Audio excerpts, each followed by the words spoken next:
ನೋಡ್ತಾ ಇದ್ದೀರಲ್ಲ ಪಾನಿಪುರಿನ ಇವಾಗ ಮಕ್ಕಳಿಗೆ ಹಾಕ್ಕೊಡ್ತಾ ಇದ್ದೀನಿ, ಅಥವಾ ಅವರೇನೆ ಹಾಕ್ಕೊಳ್ಳಿ ಅಂತ ನಾನು ರೆಡಿ ಮಾಡಿ ಇಟ್ಟಿದ್ದೀನಿ. ಅವರೇನೆ ಅದಕ್ಕೆಲ್ಲ ರೆಡಿ ಮಾಡಿಕೊಂಡು ಟೇಸ್ಟ್ ಹೇಗಿದೆ ಅಂತೇಳಿ ಹೇಳ್ತಾರೆ.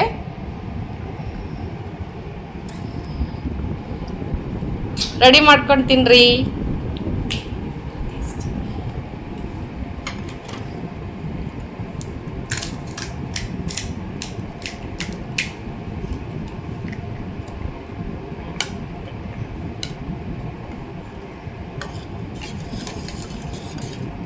ನಾವು ಸ್ಟ್ರೀಟ್ ಫುಡ್ಡಲ್ಲೆಲ್ಲ ಹೋಗಿ ತಿಂದರೆ 6 ಪೀಸು 7 ಪೀಸ್ ಅಷ್ಟಕ್ಕೇ ಬರಬೇಕು. ಆದರೆ ಮನೆಯಲ್ಲಾದರೆ ಸಖತ್ತಾಗಿ ಎಂಜಾಯ್ ಮಾಡ್ಬೋದು, ಸಾಕಷ್ಟು ತಿನ್ಬೋದು. ಹೇಗಿದೆ ಅಮ್ಮ? ಚೆನ್ನಾಗಿದೆ. ನೀನಿನ್ನೂ ತಿಂದಿಲ್ಲ ಅಲ್ವಾ? So good. ಪಾನಿ ಹೇಗಿದೆ? ಮಾವಿನಕಾಯಿ ಅದರಲ್ಲೂ ಸ್ಪೆಷಲ್ ಮಾವಿನಕಾಯ್ದು ಪಾನಿ ಮಾಡಿದ್ದೀನಿ, ಅದೇ ಸ್ಪೆಷಲ್. ಹೌದಲ್ಲ, ಸಖತ್ ಬೈಟ್ಸ್ ಹೋಗುತ್ತಲ್ವಾ? ನನ್ನ ಮಗಂಗೆ ಇಷ್ಟ, ಸ್ವಲ್ಪ ಉಳಿಸ್ರಮ್ಮ. ಇಲ್ಲ ಇಲ್ಲ. Hi everyone, welcome to Savita Nisu YouTube channel. ನಾನು ನಿಮ್ಮ ಸವಿತಾ.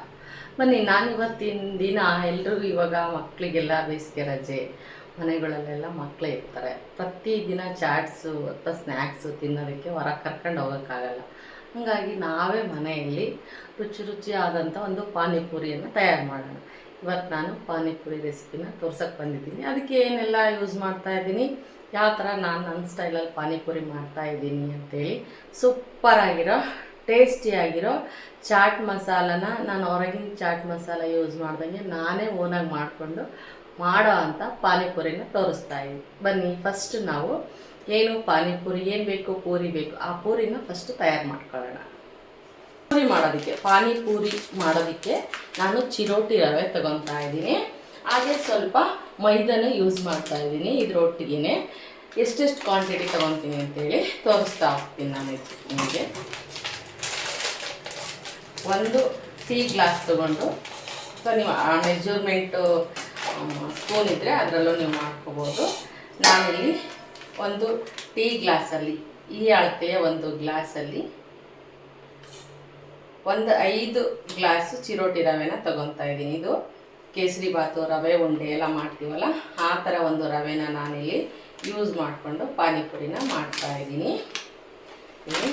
4 ಕಪ್ಪು ಚಿರೋಟಿ ರವೆ ತೊಗೊಂಡಿದ್ದೀನಿ. ಇದರಲ್ಲಿ 1 ಗ್ಲಾಸಷ್ಟು ಮೈದಾನ ಯೂಸ್ ಮಾಡ್ತಾಯಿದ್ದೀನಿ. ನೋಡಿ, 3 ಇಂಗ್ರೀಡಿಯೆಂಟನ್ನು ಯೂಸ್ ಮಾಡಿಕೊಂಡು ನಾವು ನೀರನ್ನು ಬಳಸ್ಕೊಂಡು ನಾವು ಪಾನಿಪುರಿನ ಮಾಡೋ ಅಂಥ ಪೂರಿನ ತಯಾರಿ ಮಾಡ್ಕೋಬೋದು.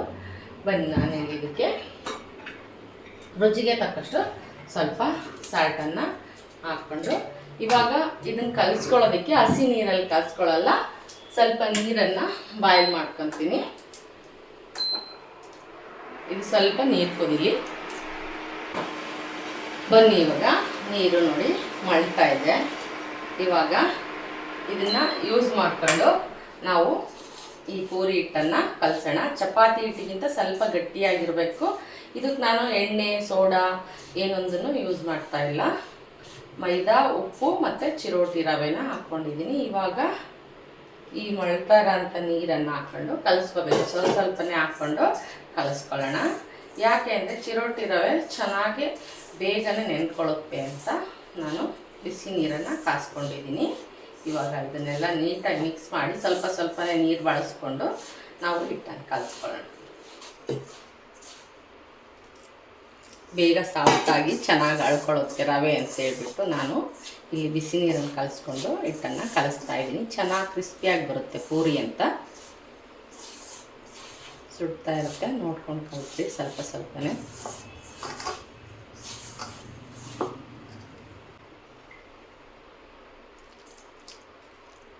ಸ್ವಲ್ಪನೇ ಹಾಕ್ಕೋಬೇಕು, ಮೆತ್ತಗಾಗ್ಬಿಡುತ್ತೆ ಮತ್ತೆ. ನೋಡಿ, ಈ ರೀತಿಯಾಗಿ ನಾನು ಕಲಿಸ್ಕೊತಾ ಇದ್ದೀನಿ.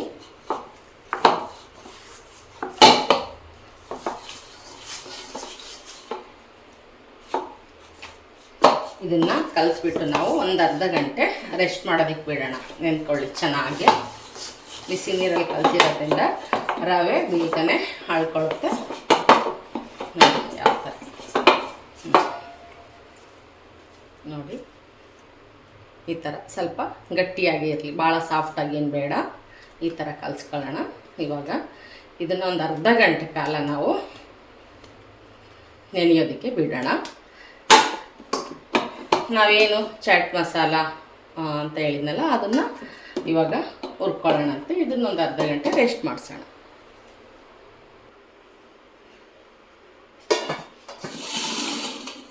ನಾವೊಂದು ಸ್ಪೈಸಿ ಪೌಡರನ್ನು ತಯಾರು ಮಾಡ್ಕೊಳ್ಳೋಣ, ಅಂದರೆ ಚಾಟ್ ಮಸಾಲೆಗೆ ಏನೇನೆಲ್ಲ ಯೂಸ್ ಮಾಡ್ತಾ ಇದ್ದೀನಿ ಅಂತ ಹೇಳಿದರೆ, ಗುಂಟೂರು ಮೆಣಸಿನ್ಕಾಯಿ ತೊಗೊಂಡಿದ್ದೀನಿ ಒಂದು 8 ಬ್ಯಾಡಗಿ ಮೆಣಸಿನ್ಕಾಯಿ ತೊಗೊಂಡಿದ್ದೀನಿ.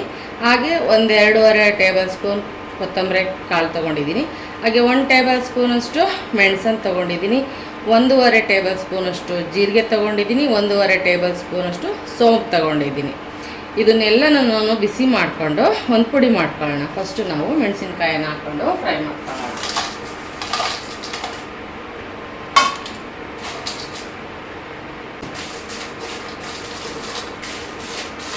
ಸ್ವಲ್ಪ ಬಿಸಿ ಆಗಲಿ. ಈ ಎಣ್ಣೆ ಏನನ್ನು ಯೂಸ್ ಮಾಡ್ತಾ ಇಲ್ಲ ನಾನು. ನಾವು ರಸ್ತೆ ಬದಿಯಲ್ಲಿ ಹೋಗಿ ಅವರು ಯಾವ್ಯಾವ ಥರ ಮಾಡಿರ್ತಾರೋ, ತಿಂದಮೇಲೆ ಅದು ಹಂಗೆ ಮಾಡಿರ್ತಾರೆ ಹಿಂಗೆ ಮಾಡಿರ್ತಾರೆ ಅಂತ ಅಂದ್ಕೊಳ್ಳೋದು ಬಿಟ್ಟು, ಹಿಂಗೆ ಒಬ್ಬೊಬ್ಬರೇ ಇದ್ದಾಗ ಮಾಡ್ಕೊಳ್ಳೋದು ಕಷ್ಟ. ಇದನ್ನು ಒಬ್ರಿಗೋಸ್ಕರನೇ ಒಂದು 4-5 ಮಕ್ಕಳಿದ್ದಾರೆ ಮನೆಯಲ್ಲಿ, ಎಲ್ಲರೂ ಚೆನ್ನಾಗಿ ತಿಂತಾರೆ ಅನ್ನೋ ಹಂಗಿದ್ರೆ ಇದು ಒಂದು ಹೆಲ್ದಿ ರೆಸಿಪಿನೂ ಆಗುತ್ತೆ. ಯಾಕೆಂದರೆ ಮನೆಯಲ್ಲೇ ನಾವು ಮಸಾಲೆಗಳನ್ನು ಮನೆಯಲ್ಲೇ ಇರೋದನ್ನೇ ಯೂಸ್ ಮಾಡಿಕೊಂಡು ಮಾಡೋದ್ರಿಂದನ ಹೆಲ್ತಿಯಾಗಿರುತ್ತೆ. ಆಮೇಲೆ ಜೀರ್ಣಕ್ರಿಯೆಗೂ ಇದು ಸಹಾಯ ಮಾಡುತ್ತೆ. ಶುಂಠಿ, ಆಮೇಲೆ ಮೆಣಸು, ಮತ್ತು ಪುದೀನ, ಕೊತ್ತಂಬರಿ ಎಲ್ಲನೂ ಯೂಸ್ ಮಾಡೋದ್ರಿಂದ ನಾವು ತುಂಬಾ ಚೆನ್ನಾಗಿರುತ್ತೆ. ಹಾಗಾಗಿ ಮನೆಯಲ್ಲೇ ನಾವು ರೆಡಿ ಮಾಡ್ಕೊಳ್ಬೋದು ಭಾಳ ಜನ ಇದ್ದರೆ. ಹಾಗೆ ಏನೆಲ್ಲ ಮಸಾಲೆ ತೊಗೊಂಡಿದ್ನಲ್ವ ಅದನ್ನು ಕೂಡ ಇದರೊಳಗೆ ಹಾಕ್ಕೊಂಡು ಬಿಸಿ ಮಾಡ್ತೀನಿ ಎಲ್ಲನೂ.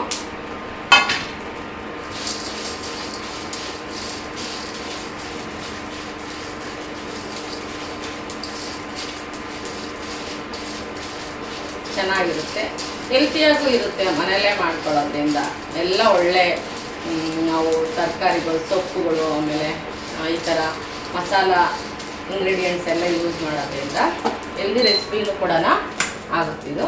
ಇದು ಸ್ವಲ್ಪ ಆಗಲಿ, ಇದನ್ನು ಪುಡಿ ಮಾಡ್ಕೊಳ್ಳೋಣ.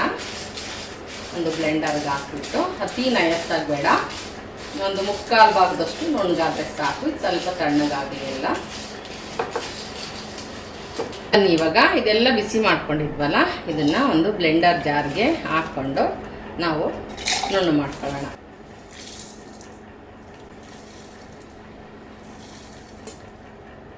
ಒಂದು ಸ್ವಲ್ಪ ಒಂದು ಅರ್ಧ ಟೇಬಲ್ ಸ್ಪೂನಷ್ಟು ಅಥವಾ 1/4 ಟೇಬಲ್ ಸ್ಪೂನಷ್ಟು ಹಿಂಗನ್ನು ಹಾಕ್ಬಿಟ್ಟು ನಾವು ಪುಡಿ ಮಾಡ್ಕೊಳ್ಳೋಣ. ಇಲ್ಲಿ ನಾನು ಒಂದು 1/4 ಟೇಬಲ್ ಸ್ಪೂನಷ್ಟು ಹಿಂಗನ್ನು ಹಾಕ್ತಾಯಿದ್ದೀನಿ.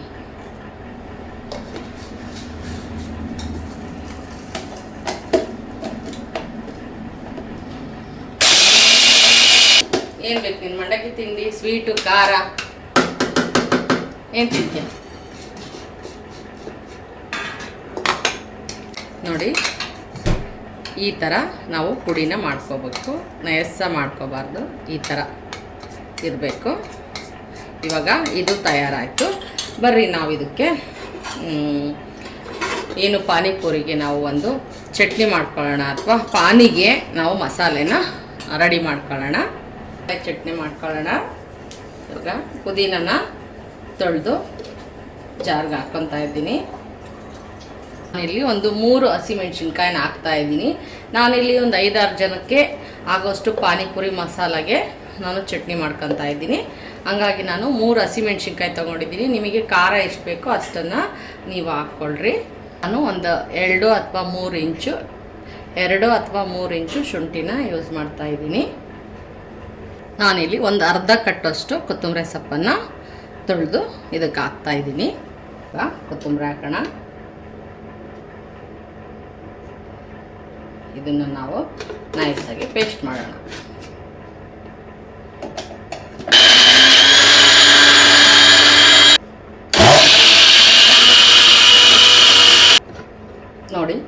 ಈ ಥರ ಒಂದು ಚಟ್ನಿನ ರೆಡಿ ಮಾಡ್ಕೋಬೇಕು. ಈ ಥರ ರುಬ್ಕೋಬೇಕು. ಬನ್ನಿ ಇದನ್ನೊಂದು ಪಾತ್ರೆಗೆ ಹಾಕ್ಕೊಳ್ಳೋಣ. ಇನ್ನೊಂದು ಮ್ಯಾಜಿಕ್ ಹೇಳ್ತೀನಿ ನಾನು. ಇಲ್ಲಿ ನಾನು ಹುಣಸೆ ಹಣ್ಣನ್ನು ಬಳಸ್ತಾ ಇಲ್ಲ. ಮಸಾಲೆಗೆ ಅಥವಾ ಪಾನಿಗೆ ಏನು ಬಳಸ್ತೀನಿ ಅಂತ ಹೇಳ್ತೀನಿ ನೋಡಿ. ನಾನು ಮ್ಯಾಂಗೋನ ಯೂಸ್ ಮಾಡಿಕೊಂಡು ಪಾನಿಪೂರಿ ಮಾಡ್ತಾಯಿದ್ದೀನಿ. ತಂಪಾಗೂ ಇರುತ್ತೆ. ಇದು ತುಂಬ ನಮಗೆ ಆರೋಗ್ಯಕ್ಕೆ ತುಂಬ ಸಹಾಯ ಮಾಡುತ್ತೆ ಮ್ಯಾಂಗೋ. ಹಂಗಾಗಿ ನಾನು ಹಸಿ ಮಾವಿನಕಾಯಿನ ಯೂಸ್ ಮಾಡಿಕೊಂಡು ಪಾನಿ ಮಾಡ್ತಾಯಿದ್ದೀನಿ. ಗ್ರೀನ್ ಇದೆಯೋ ಅದಷ್ಟನ್ನು ತೆಕ್ಕೊಂಡು ಬಿಡೋಣ. ಎಲ್ಲ ತೆಗೆದು ನಾವು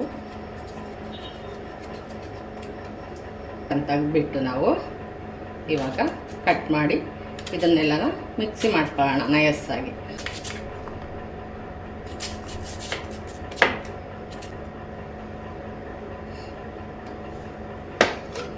ಇವಾಗ ಇದನ್ನು ಜಾರಿಗೆ ಹಾಕ್ಕೊಂಡು ನಯಸ್ಸಾಗಿ ನಾವು ಬ್ಲೆಂಡ್ ಮಾಡ್ಕೊಳ್ಳೋಣ.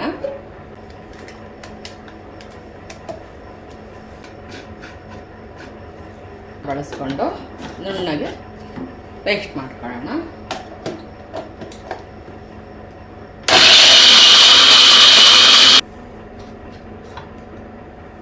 ನೋಡಿ ಈ ಥರ ನಯಸ್ಸಾಗೆ ಪೇಸ್ಟ್ ಮಾಡ್ಕೋಬೇಕು. ಆಗಿಲ್ಲ ಅಂದರೆ ಇನ್ನೊಂದು ಸರಿನೂ ಮಾಡ್ಕೊಳ್ಳಿ ನೀವು. ಈ ಥರ ನಯಸ್ಸಾಗಬೇಕು. ಸ್ವಲ್ಪ ಪೀಸ್ ಇದೆ, ಇನ್ನೊಂದು ಸರಿ ಹಾಕ್ಕೊಳ್ಳೋಣ.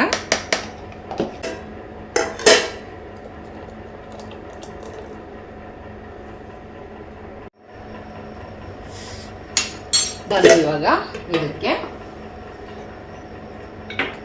ಎಷ್ಟು ರುಚಿಗೆ ಬೇಕೋ ಅಷ್ಟನ್ನು ಉಪ್ಪು ಹಾಕೊಳ್ಳೋಣ. ಇನ್ನು ನಾನಿಲ್ಲಿ 1.5 ಟೇಬಲ್ ಸ್ಪೂನಷ್ಟು ಹಾಕ್ತಾಯಿದ್ದೀನಿ. ಹಾಗೆಯೇ ಬ್ಲ್ಯಾಕ್ ಸಾಲ್ಟನ್ನು ಕೂಡ ನಾನು ಹಾಕ್ತಾಯಿದ್ದೀನಿ. ಹಾಕ್ಕೋಬೋದು.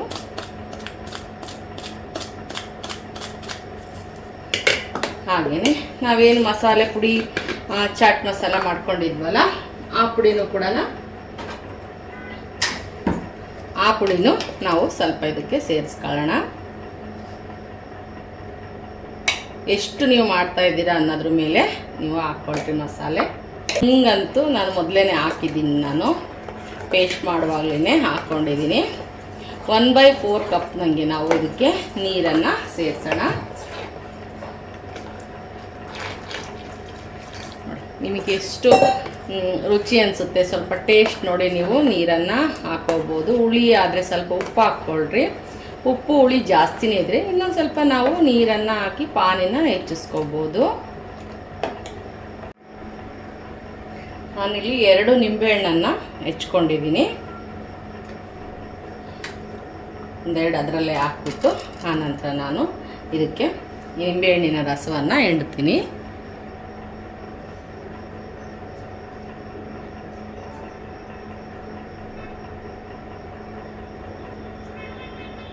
ಒಂದು 2 ನಿಂಬೆಹಣ್ಣಿನ 1.5 ಹಣ್ಣನ್ನು ಇದಕ್ಕೆ ರಸವನ್ನು ಹಾಕಿ ಇನ್ನು ಉಳಿದಿದ್ದ 2 ಸ್ಲೈಸನ್ನು ಅದರೊಳಗೆ ಹಾಕಿದ್ದೀನಿ.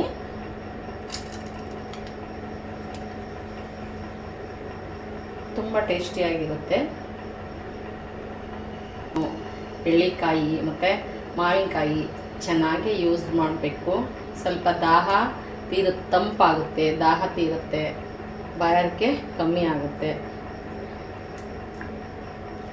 ಬನ್ನಿ ನಾನಿಲ್ಲಿ ಇದಕ್ಕೆ ಸ್ವಲ್ಪ ಐಸ್ ಕ್ಯೂಬನ್ನು ಹಾಕ್ತೀನಿ. ತುಂಬಾ ಚೆನ್ನಾಗಿರುತ್ತೆ. ನೀವು ನೀರನ್ನು ಟೇಸ್ಟ್ ನೋಡಿ ಹೆಚ್ಚಿಸ್ಕೊಳ್ಳಿ. ಹಾಗೆಯೇ 1 ಟೇಬಲ್ ಸ್ಪೂನು ಶುಗರನ್ನು ಹಾಕ್ತಾಯಿದ್ದೀನಿ. ನೋಡಿ ನಾನಿಲ್ಲಿ ಒಂದು ಸ್ವಲ್ಪ ಐಸ್ ಕ್ಯೂಬನ್ನು ಹಾಕ್ತಾಯಿದ್ದೀನಿ. ಚಿಲ್ಲಾಗಿರುತ್ತೆ, ಚೆನ್ನಾಗಿರುತ್ತೆ.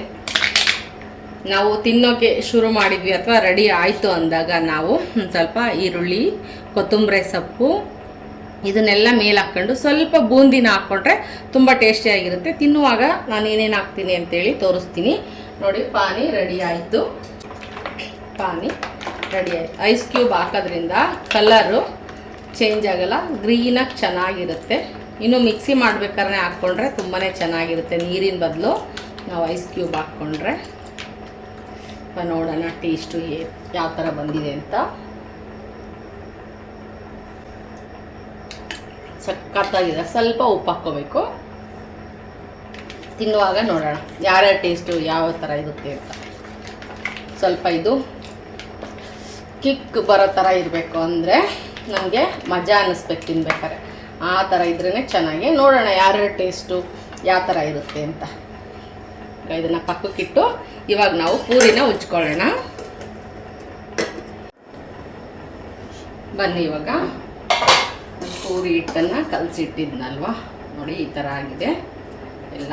ಇನ್ನೊಂದು ಸರಿ ಎಲ್ಲ ಇದು ಮಾಡಿಕೊಂಡು ನಾನು ಚಿಕ್ಕದಾಗಿ ಒಂದೊಂದನ್ನೇ ನಾನು ಇಲ್ಲಿ ಒಸೆಯೋದಿಲ್ಲ.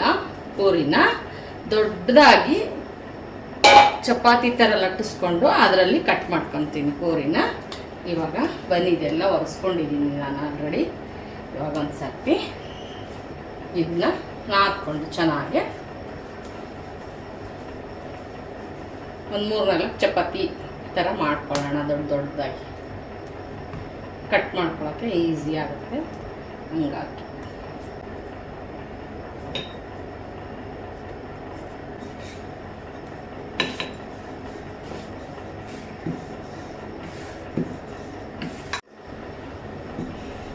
ಈ ಥರ ನಾನು ಉಜ್ಕೊಂಡಿದ್ದೀನಿ ನೋಡಿ. ಈ ಥರ ದಪ್ಪ ಉಜ್ಕೊಂಡಿದ್ದೀನಿ ನಾನು. ಇವಾಗ ನಾನು ಒಂದು ವಾಟ್ರ್ ಬಾಟ್ಲು ಕ್ಯಾಪ್ ಸಹಾಯದಿಂದ ನಾನು ಪೂರಿನ ಕಟ್ ಮಾಡ್ಕೊತೀನಿ.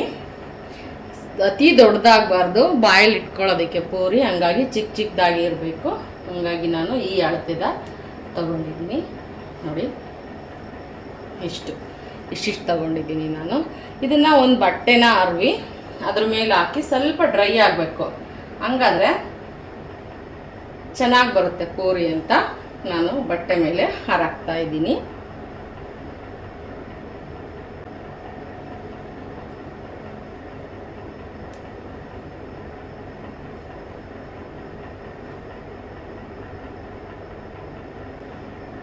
ಇದೆಲ್ಲ ಮತ್ತೆ ಬರುತ್ತಲ್ಲ, ಇನ್ನೊಂದು ಸರಿ ಪೂರಿನ ಉಜ್ಕೊಂಡು ನಾವು ಪೂರಿನ ಉಜ್ಕೋಬೋದು.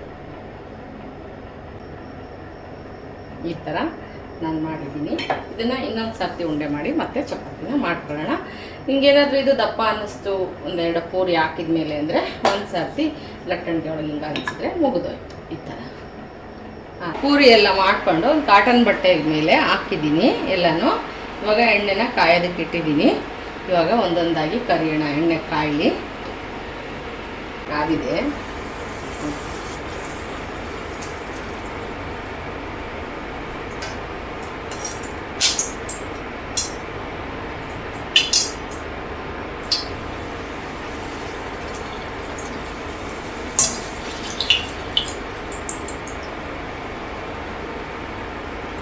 ಸಣ್ಣ ಉರಿ ಯಾವ ಥರ ಆಗ್ತಾ ಇದೆ.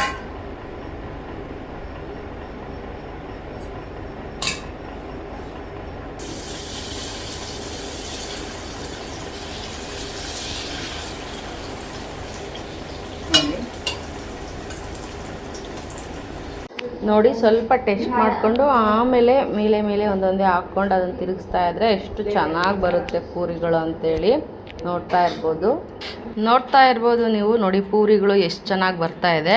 ಆದರೆ ಎಲ್ಲ ಪೂರಿನೂ ಹೀಗೆ ಬರುತ್ತೆ ಅಂತ ಹೇಳೋಕ್ಕಾಗಲ್ಲ. ಫ್ಲ್ಯಾಟಾಗೂ ಆಗುತ್ತೆ ಕೆಲವೊಂದು ಪೂರಿಗಳು. ಆ ಪೂರಿಗಳನ್ನೆಲ್ಲ ಸುಕ್ಕ ಪೂರಿ ಮಾಡ್ಕೊಂಡು ತಿನ್ಬೋದು. ನೋಡ್ತಾ ಇರ್ಬೋದು ಇಷ್ಟು ಚೆನ್ನಾಗಿ ಬರ್ತಾ ಇದ್ದಾವೆ. ರವೆಯಿಂದ ಮಾಡಿರೋ ಅಂಥ ಪೂರಿ ಇದು.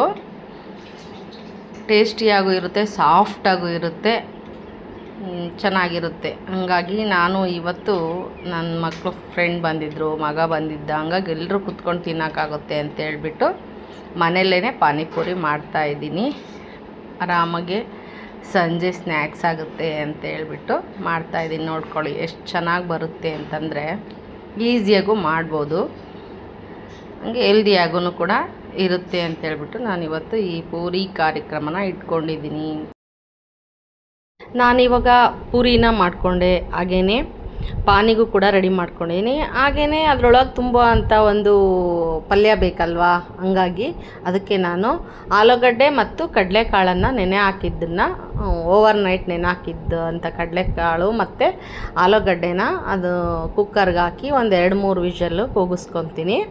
ಆನಂತರ ನಾನು ಅದ್ರದ್ದು ರ್ಯಾಪರೆಲ್ಲ ತೆಗೆದ್ಬಿಟ್ಟು ಮತ್ತು ಒಂದು ಸ್ಮ್ಯಾಶ್ ಮಾಡ್ಕೊಳ್ಳೋಣ ಅಂತೇಳಿ ನೋಡಿ ಸಿಪ್ಪೆ ಎಲ್ಲ ತೆಗೆದು ನಾನು ಕುಕ್ಕರ್ಗೆ ಹಾಕಿ ಒಂದು ಸ್ಮ್ಯಾಶರ್ ತೊಗೊಂಡು ಎಲ್ಲ ಸ್ಮ್ಯಾಶ್ ಮಾಡ್ಕೊತಾ ಇದ್ದೀನಿ. ಜೊತೆಗೆ ನಾನು ಏನು ಕಡಲೆಕಾಳನ್ನು ಕೂಗಿಸ್ಕೊಂಡಿದ್ನಲ್ವ ಅದನ್ನು ಸಮೇತ ಅದಕ್ಕೆ ಹಾಕಿ ಎರಡನ್ನು ಒಟ್ಟಿಗೆ ಸ್ಮ್ಯಾಶ್ ಮಾಡ್ತಾ ಇದ್ದೀನಿ. ಒಂದು ಲೈಟಾಗಿ, ಜಾಸ್ತಿ ಸ್ಮ್ಯಾಶ್ ಮಾಡೋದು ಬೇಡ ಕಡಲೆಕಾಳನ್ನು, ಅದು ಬಾಯಿಗೆ ಸಿಕ್ಕರೆ ಚೆನ್ನಾಗಿರುತ್ತೆ. ಅದಕ್ಕೆ ಸ್ವಲ್ಪ ಈರುಳ್ಳಿ ಹೆಚ್ಚಿರೋ ಅಂಥದ್ದು ಚಿಕ್ಕದಾಗಿ, ಹಾಗೆ ಸ್ವಲ್ಪ ಕೊತ್ತಂಬರಿ ಸೊಪ್ಪನ್ನು ಅದಕ್ಕೆ ಹಾಕ್ತಾಯಿದ್ದೀನಿ. ಜೊತೆಗೆ ಸ್ವಲ್ಪ ಖಾರದ ಪುಡಿ ಹಾಕ್ತಾಯಿದ್ದೀನಿ. ಮತ್ತು ನಾನೇನು ಸ್ಪೈಸಸ್ ಮಾಡ್ಕೊಂಡಿದ್ದೆ ಚಾಟ್ ಮಸಾಲ ಥರ, ಆ ಸ್ಪೈಸಸ್ನ 1 ಸ್ಪೂನಷ್ಟು ಅದಕ್ಕೆ ಹಾಕ್ಕೊತಾ ಇದ್ದೀನಿ. ಇವಾಗ ಅದನ್ನೆಲ್ಲ ಒಂದು ಸರ್ತಿ ಮಿಕ್ಸ್ ಮಾಡಿಕೊಂಡು ಎಲ್ಲನೂ ಸ್ವಲ್ಪ ಪಾನಿ ಮಾಡ್ಕೊಂಡಿರ್ತೀವಲ್ಲ ಅದನ್ನು ಸ್ವಲ್ಪ ಅದಕ್ಕೆ ಹಾಕಿ ಮಿಕ್ಸ್ ಮಾಡೋಣ. ಆಲೂಗಡ್ಡೆ ಪಲ್ಯಕ್ಕೆ ಅದೆಲ್ಲನೂ ಹಾಕಿ ಹಾಗೆಯೇ ಸ್ವಲ್ಪ ಬ್ಲ್ಯಾಕ್ ಸಾಲ್ಟನ್ನು ಅದಕ್ಕೆ ಸೇರಿಸ್ಬಿಟ್ಟು ಒಂದು ಸರಿ ನೀಟಾಗಿ ಕೈಯಲ್ಲೇ ಸ್ಮ್ಯಾಶ್ ಮಾಡ್ಕೊಳ್ಳೋಣ. ನೀಟಾಗಿ ಹೊಂದ್ಕೆ ಆಗುತ್ತೆ. ಸ್ಪೂನಲ್ಲಾದರೆ ನೀಟಾಗಿ ಬೆರೆತು ಹೋಗಲ್ಲ. ಹಂಗಾಗಿ ಒಂದು ಸರಿ ಕೈಯಲ್ಲೆಲ್ಲ ಲೈಟಾಗಿ ಒಂದು ಸ್ಮ್ಯಾಶನ್ನು ಕೊಟ್ಟು ಒಂದು ಬೌಲ್ಗೆ ಹಾಕ್ಬಿಟ್ಟು ಮತ್ತು ನಾವೇನು ಪಾನಿಗೆ ತಿನ್ನೋದಕ್ಕೆ ರೆಡಿ ಆದಾಗ ಒಂದು ಸ್ವಲ್ಪ ಕೊತ್ತಂಬರಿ ಸೊಪ್ಪು, ಸಣ್ಣದಾಗಿ ಹೆಚ್ಚಿರೋ ಅಂಥ ಈರುಳ್ಳಿ, ಹಾಗೆಯೇ ಸ್ವಲ್ಪ ಅದಕ್ಕೆ ಬೂಂದಿ ಖಾರ ಹೇಳಿದ್ನಲ್ವ, ಬೂಂದಿ ಖಾರ ಹಾಕಿದರೆ ತುಂಬಾ ಟೇಸ್ಟಿಯಾಗಿ ಒಂದೊಂದು ಖಾರ ಪೀಸ್ ಸಿಕ್ಕಾಗ ನಮಗೆ ಚಿಲ್ ಅನಿಸುತ್ತೆ ಮತ್ತು ತಿನ್ನಬೇಕು ಇನ್ನೂ ಅನಿಸುತ್ತೆ. ಈ ರೀತಿಯಾಗಿ ನಾನು ಪಾನಿಪೂರಿ ಮತ್ತು ಪಾನಿ ಮತ್ತು ಆಲೂಗಡ್ಡೆ ಒಂದು ಪಲ್ಯ ಕೂಡ ಮಾಡಿ ರೆಡಿ ಇಟ್ಕೊಂಡಿದ್ದೀನಿ ನೋಡಿ. ತುಂಬ ಈಸಿಯಾಗಿ ಮಾಡ್ಕೋಬೋದು. ನಾವು ಏನು ಹೋದಾಗ ಸ್ಟ್ರೀಟಲ್ಲಿ ಒಂದು 5-6 ತಿಂತೀವಿ ಅಷ್ಟೇ. ಮನೆಯಲ್ಲಾದರೆ ಹೆಲ್ತಿ ಫುಡ್ಡು ಕೂಡ ಆಗುತ್ತೆ. ಇದು ನಮಗೆ ಜೀರ್ಣಕ್ರಿಯೆಗೂ ಸಹಾಯ ಮಾಡುತ್ತೆ. ನಾವು ಹಾಕಿರೋ ಐಟಮ್ ಎಲ್ಲ ಮನೆಯಲ್ಲೇ ಮಾಡಿರೋದ್ರಿಂದ, ಅದರಲ್ಲೂ ಮಾವಿನಕಾಯಿ ಯೂಸ್ ಮಾಡಿರೋದ್ರಿಂದ ನನಗೆ ಮಾಡುವಾಗಲೇ ಬಾಯಲ್ಲಿ ನೀರು ಬರ್ತಾಯಿತ್ತು. ಹಂಗಾಗಿ ಸ್ವಲ್ಪ ತಡ್ಕೊಳಕ್ಕಾಗಲಿಲ್ಲ ನೋಡಿ. ನಾನಲ್ಲಿ ಟೇಸ್ಟ್ ಮಾಡಿಕೊಂಡು ತುಂಬ ಟೇಸ್ಟಿಯಾಗಿತ್ತು. ಒಂದು ತಿಂದರೆ ಸಾಲಿಲ್ಲ ನನಗೆ, ಮತ್ತೆ ಮತ್ತೆ ತಿನ್ನಬೇಕು ಅನ್ನಿಸ್ತು. ನಾನು ವೀಡಿಯೋ ಮಾಡ್ತಾಯಿದ್ದೀನಿ ಅಂತ ನಂಗೆ ನೆನಪೇ ಅನ್ನಿಸ್ಲೇ ಇಲ್ಲ. ಮತ್ತೆ ನಾನು ಹಾಕ್ಕೊಂಡು ನಿಮಗೆ ತೋರಿಸ್ದಂಗೂ ಆಗುತ್ತೆ ಮತ್ತು ನಾನು ತಿಂದಂಗೂ ಆಗುತ್ತೆ ಅಂತೇಳ್ಬಿಟ್ಟು ತಿಂತಾನೇ ಇದ್ದೀನಿ. ತಿಂತಾಯಿದ್ರೆ ಇನ್ನೊಂದು ಸ್ವಲ್ಪ ತಿನ್ನಬೇಕು ಅಂತ ಅನಿಸುತ್ತೆ. ಹಾಗಾಗಿ ಸಖತ್ ಟೇಸ್ಟಿಯಾಗಿತ್ತು. ಹಾಗೆ ಪೂರಿನೂ ಕೂಡ ಸಾಫ್ಟಾಗಿ ಕ್ರಿಸ್ಪಿಯಾಗಿ ತುಂಬಾ ಚೆನ್ನಾಗಿ ಬಂದಿತ್ತು. ನಾನು ಸ್ವಲ್ಪ ಚಿಕ್ಕಕ್ಕೆ ಮಾಡ್ಕೊಂಡಿದ್ದೆ ಬಾಯಿಗೆ ಇಟ್ಕೊಳ್ಳೋದಕ್ಕೆ. ಪೂರಿ ಚಿಕ್ಕದಾಗಿದ್ದರೆ ಚೆನ್ನಾಗಿರುತ್ತೆ ಅಂತೇಳ್ಬಿಟ್ಟು ನಾನು ಸ್ವಲ್ಪ ಚಿಕ್ಕದೇ ಪೂರಿನ ಮಾಡ್ಕೊಂಡಿದ್ದೆ. ಈ ರೀತಿಯಾಗಿ ಮನೆಯಲ್ಲೇ ಮಾಡಿಕೊಂಡ್ರೆ ನಾವು ಹೊಟ್ಟೆ ತುಂಬ ತಿಂದರೂ ಏನು ತೊಂದರೆ ಇಲ್ಲ, ಅಷ್ಟು ಚೆನ್ನಾಗಿರುತ್ತೆ. ಆಮೇಲೆ ಪೂರಿ ಎಣ್ಣೆನೂ ಕೂಡ ಹಿಡಿಯೋದಿಲ್ಲ, ಅಷ್ಟು ಚೆನ್ನಾಗಿರೋದ್ರಿಂದ ನಾವು ಹೊಟ್ಟೆ ತುಂಬ ತಿಂದ್ರೂ ಪರವಾಗಿಲ್ಲ. ಅದು ಒಂದು ಊಟದ ಥರನೂ ಆಗೋಗ್ಬಿಡುತ್ತೆ. ಆ ಥರ ನಾವು ಮನೆಯಲ್ಲಿ ಮಾಡಿಕೊಂಡ್ರೆ ಹೆಚ್ಚಾಗಿ ತಿನ್ಬೋದು. ಹೊರಗಿಂದ ಆದರೆ ಏನು ಹಾಕಿರ್ತಾರೆ, ಏನು ಬಿಟ್ಟಿರ್ತಾರೆ ಅಂತ, ಆಮೇಲೆ ಅಜಿನೋಮೋಟೊ ಅಂತ ಟೇಸ್ಟಿ ಮೇಕರ್ ಪೌಡರ್ ಎಲ್ಲ ಯೂಸ್ ಮಾಡಿರ್ತಾರೆ. ಹಾಗಾಗಿ ಭಯ ಪಟ್ಕೋಬೇಕು. ಮನೆಯಲ್ಲಾದರೆ ಭಯ ಪಟ್ಕೊಳ್ಳೋ ಹಂಗಿಲ್ಲ ನೋಡಿ. ನನ್ನ ಮಕ್ಕಳೂ ಕೂಡ ತಿಂದು ನಿಮಗೆ ಟೇಸ್ಟನ್ನು ಹೇಳ್ತಾರೆ. ಹಾಕ್ಕೊಳ್ಳಿ ಅಂತ ನಾನು ರೆಡಿ ಮಾಡಿ ಇಟ್ಟಿದ್ದೀನಿ. ಅವರೇ ಅದಕ್ಕೆಲ್ಲ ರೆಡಿ ಮಾಡಿಕೊಂಡು ಟೇಸ್ಟ್ ಹೇಗಿದೆ ಅಂತೇಳಿ ಹೇಳ್ತಾರೆ.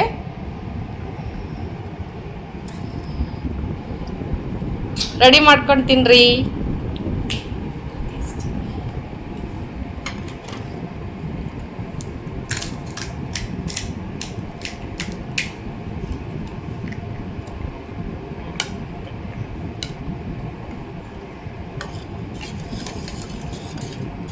ನಾವು ಸ್ಟ್ರೀಟ್ ಫುಡ್ಡಲ್ಲೆಲ್ಲ ಹೋಗಿ ತಿಂದರೆ 6 ಪೀಸು 7 ಪೀಸ್ ಅಷ್ಟಕ್ಕೇ ಬರಬೇಕು.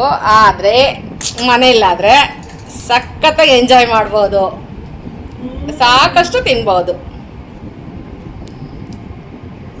ಹೇಗಿದೆ ಅಮ್ಮ? ಚೆನ್ನಾಗಿದೆ. ನೀನಿನ್ನೂ ತಿಂದಿಲ್ಲ ಅಲ್ವಾ? So good. ಪಾನಿ ಹೇಗಿದೆ? ಮಾವಿನಕಾಯಿ ಅದರಲ್ಲೂ ಸ್ಪೆಷಲ್ ಮಾವಿನಕಾಯ್ದು ಪಾನಿ ಮಾಡಿದ್ದೀನಿ, ಅದೇ ಸ್ಪೆಷಲ್. ಹೌದಲ್ಲ? ಸಖತ್ ಬೈಟ್ಸ್ ಹೋಗುತ್ತಲ್ವಾ? ನನ್ನ ಮಗಂಗೆ ಇಷ್ಟ, ಸ್ವಲ್ಪ ಉಳಿಸ್ರಮ್ಮ. ಇಲ್ಲ